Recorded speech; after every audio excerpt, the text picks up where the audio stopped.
Hey everyone, and welcome back to another video. And in this video, I'm going to show you how to add your credit card to Allstate insurance. Now this video is going to be particularly useful for individuals.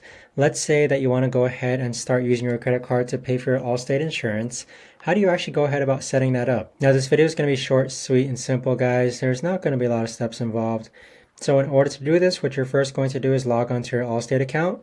Click on payments and then click on payment methods. Once you click on payment methods, you're going to see some blurred out information here, but these are the cards that you're currently using and are connected to your account. At the bottom here, you're going to see add a credit or debit card. Click on that. So once you click on that, all you've got to do is fill out their first name, last name, card number, expiration date, security code, zip code, and then click on done. But that right there, guys, is the best and easiest way that I know of to actually go ahead and connect a credit card with Allstate Insurance.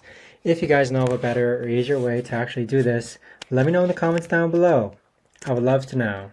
Thanks so much for watching, everyone, and I'll see you guys all in the next video.